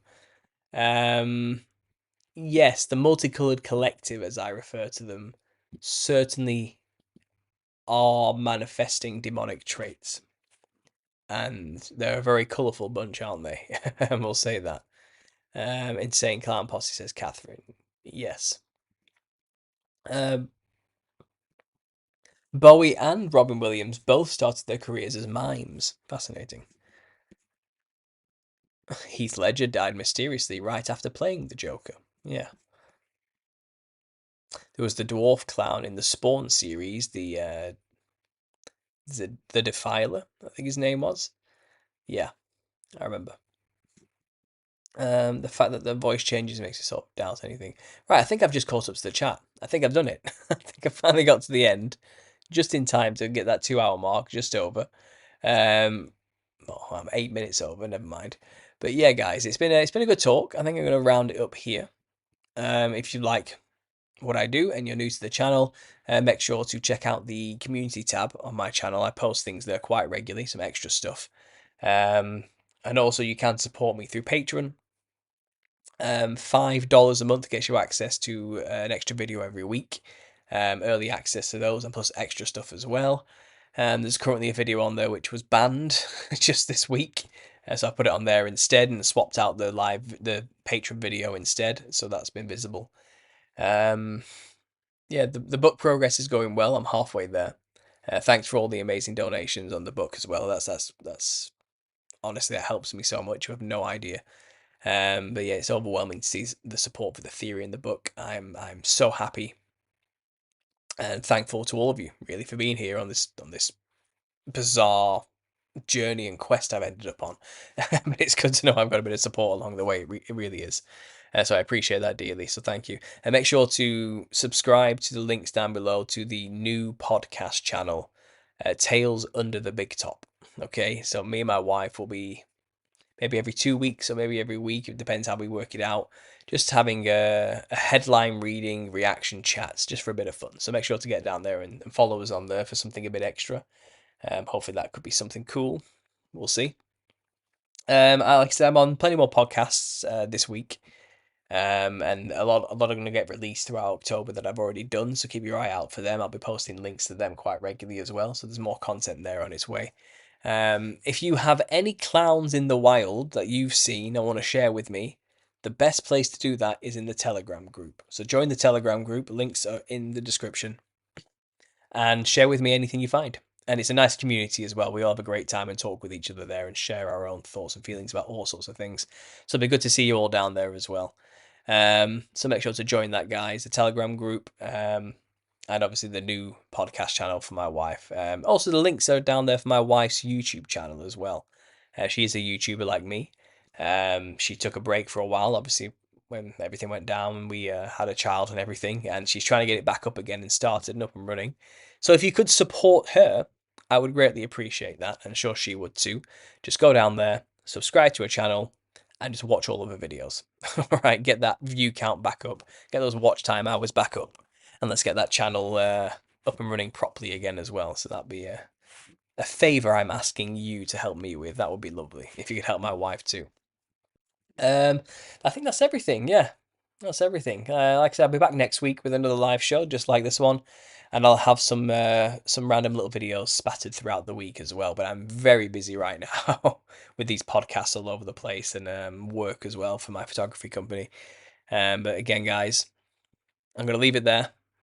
Thanks for listening, and as always, God bless.